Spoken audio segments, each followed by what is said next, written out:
Quase 2 séculos se passaram. O Deus da CCB não sabia que um copinho descartável era um cálice?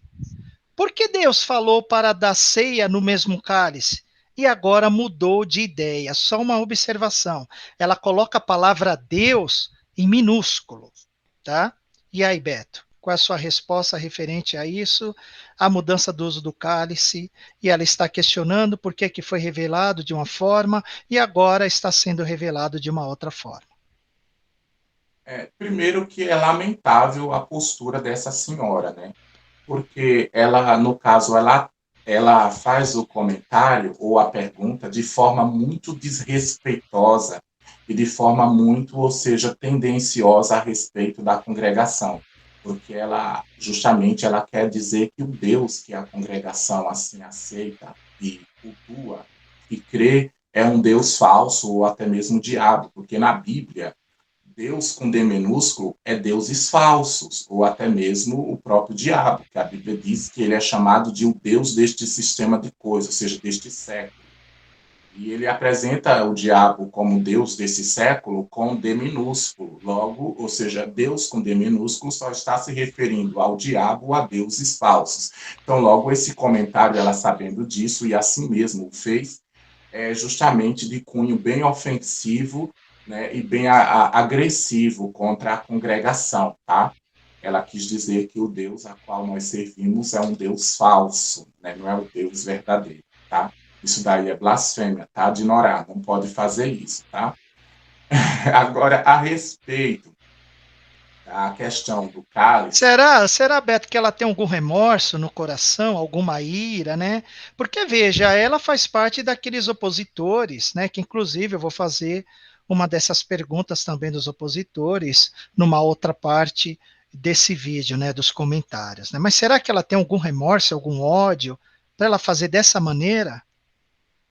irmão, eu acredito que sim. Isso já o próprio ódio está explícito nesse comentário, nessa pergunta, nessas palavras dela.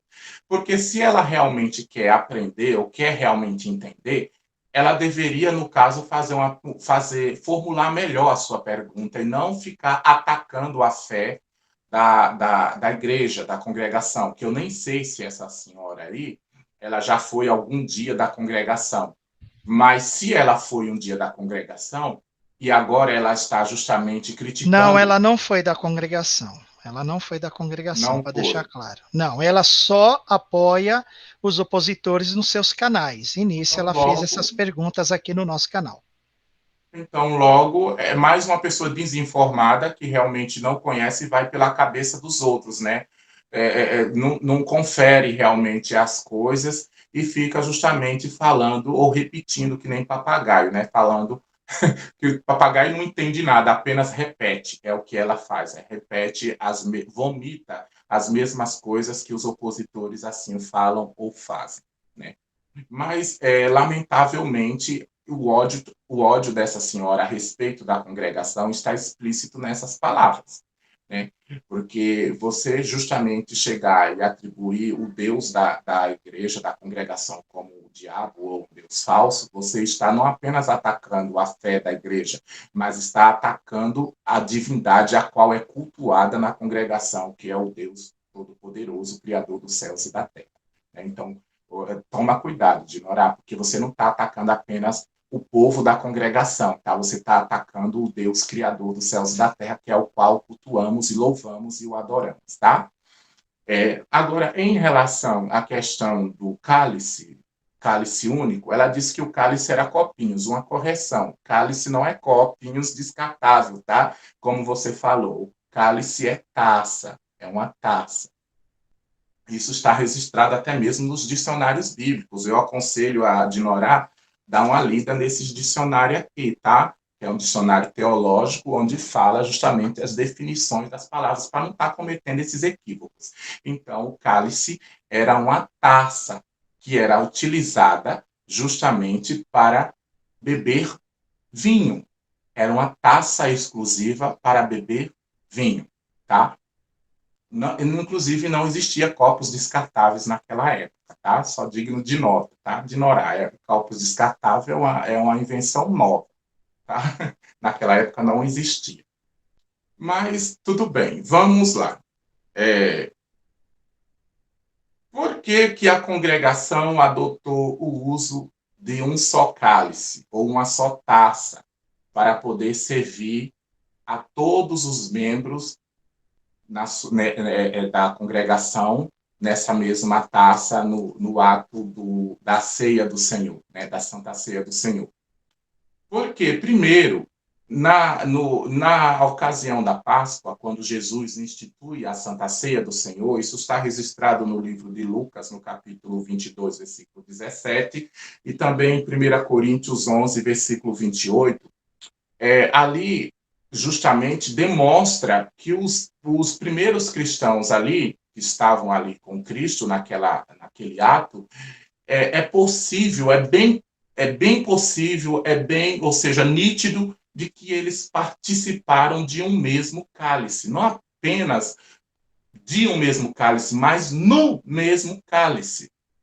Era um princípio bíblico, ou seja, a primeira ceia estabelecida pelos cristãos também é digno de nota de que dava-se a entender de que eles estivessem realmente participando no mesmo cálice.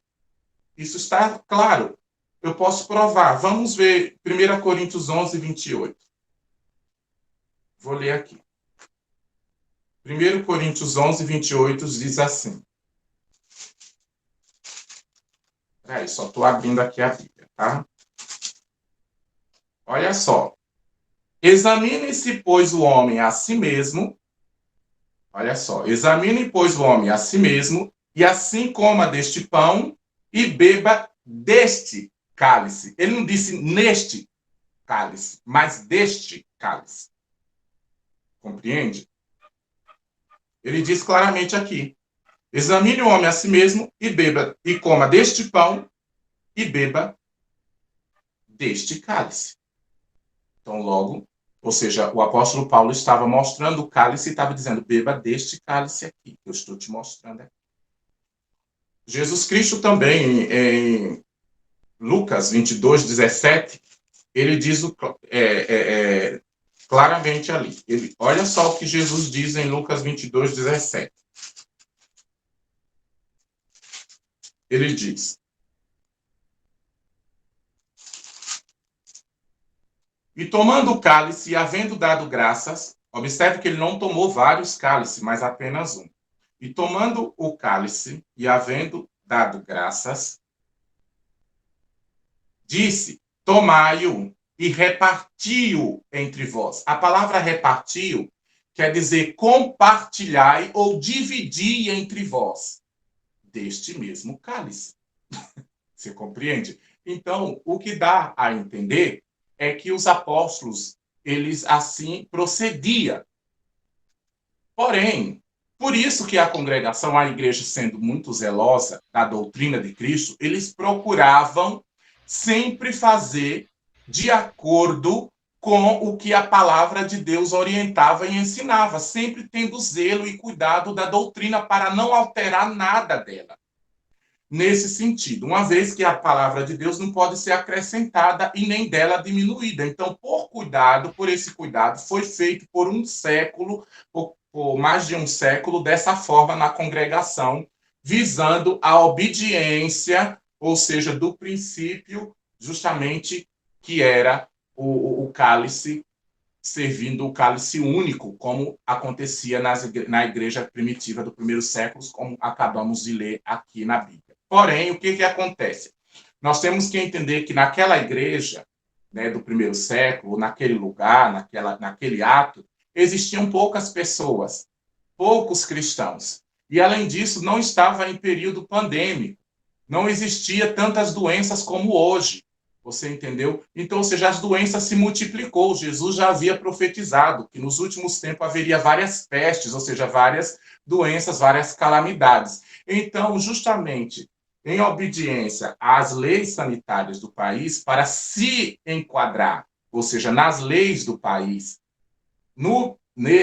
a congregação ela adotou, ou seja, o uso dos copinhos individuais porém não alterou o cálice, continua o mesmo cálice. Porém, agora, sendo, no caso do mesmo cálice, agora sendo servido em copinhos individuais. Ou seja, agora para estar de acordo com as leis e as recomendações das vigilâncias sanitárias do país, por causa das calamidades de doenças infecciosas que têm atingido a nossa nação, o nosso país. Então, por causa desse proceder, a congregação tomou essa postura, né? Ela tomou essa postura, sem alterar a questão do cálice, que continua sendo o cálice único, porém agora servido em vários copinhos, né? Nesse sentido.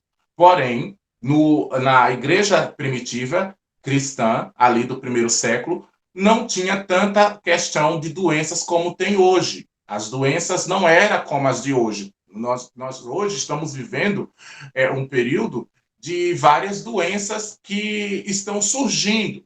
Então, ou seja, estamos vivendo um outro contexto, entendeu? Estamos vivendo uma outra realidade, diferente da realidade que aconteceu há 2.000 anos atrás. Então, há 2.000 anos atrás não tinha tantas doenças como tem hoje, né? E o número de discípulos eram menores, bem menor. Então, ou seja, hoje numa congregação participa 500 pessoas, 400, 300, 100 pessoas do mesmo cálice. Então, ou seja, isso num período de doenças, de infecção, onde nós sabemos que o contexto é de doenças infecciosas, que é transmitidas até mesmo através do ar, né, para as pessoas. Então, isso é bem perigoso. Então, visando, ou seja, proteger a integridade física de cada um dos seus membros, a congregação tomou essa postura. Você entendeu? Nesse sentido, porque se fez necessário. Se fez necessário. Mas o fato dela ter, ou seja, por um século, adotado a questão de um cálice único, ela não estava errada também, porque ela estava justamente tendo zelo e querendo justamente seguir à risca os princípios que tinham sido estabelecidos no primeiro século. Só que nós entendemos, Deus, a vereda do justo, ela vai clareando aos poucos. É como uma luz que vai aos poucos iluminando. Deus, ele vai dando, ou seja, entendimento progressivo, vai se revelando progressivamente ali nos seus ensinamentos, na sua forma de ser, justamente para as pessoas, para que a gente possamos entender cada vez mais e crescer no entendimento do conhecimento da palavra. Então, acreditamos que a congregação cresceu no entendimento, Deus deu uma luz, né, para os irmãos, para adotar agora dessa forma, porque a vereda do justo foi crescendo, foi ampliando, foi ficando mais clara, ficando mais nítida, ficando mais esclarecedora nesse sentido. Então, ou seja, nesse sentido foi esclarecido, ficou mais claro para a congregação que no contexto ao qual estamos não é mais viável adotar, ou seja, o quê? O princípio de um cálice único, bebendo dele todos, mas sim no sentido de que todos participam do mesmo cálice, mas não necessariamente bebendo nele todos. O interessante disso tudo, Beto, é que parece que ela quer impor uma regra. Peraí, Deus falou, Deus muda? Olha só como Deus mudou, né? Deus mudou aqui, ó, em Jeremias 26:3, onde fala: talvez eles escutem, recuem, cada um do seu mau caminho. Então eu voltaria atrás a respeito da calamidade que pretendo trazer sobre eles. Então veja que Deus, ele sempre muda de acordo com o comportamental do ser humano. Claro que Deus muda, Dinorá. Claro. Então, nesse momento, houve essa necessidade que Deus, pela sua misericórdia, nos fez entender, como o irmão Beto acabou de falar, nos fez agora saber proceder também dessa forma, né, no meio de uma pandemia. Porque Deus, ele sim, ele nos dá sempre caminhos necessários para que nós não possamos ferir a sua santa doutrina. Agora, olha só, se fosse assim, eu coloco um outro exemplo, não sou eu como muitos irmãos. Então, fala assim, ó, comer da panela. Então, quer dizer que todo mundo, ao mesmo tempo, vai lá na panela e vai comer diretamente na panela, Dinorá? Explica para nós isso. Eu acho que não, né? Eu acho que com um pouquinho de inteligência a gente entende que se você tirou da panela aquele alimento, da onde que veio aquele alimento? Da panela. Então, acho que está muito mais que claro também essa parte aqui, né? Além disso, irmão Marcelo, nós podemos entender o seguinte, né? O fato de Deus, quando você falar aí que Deus muda, eu acredito no seguinte, nós precisamos esclarecer isso. Deus não muda na sua essência. A Isso. essência dele é imutável, ele continua o mesmo ontem, hoje e eternamente. Não muda na Mas sua justiça, não muda no isso, na seu sua amor. essência, nos seus atributos. Isso, exatamente. Bem claro. Mas ele pode, ou seja, mudar as suas atitudes em relação ao ser humano. Se ele decretar, ou se ele determinar, no caso, se ele determinar uma maldição na vida de alguém, se alguém se arrepende do seu mau caminho, ele pode mudar aquele proceder, não mais, ou seja, amaldiçoar aquela pessoa, agora abençoar.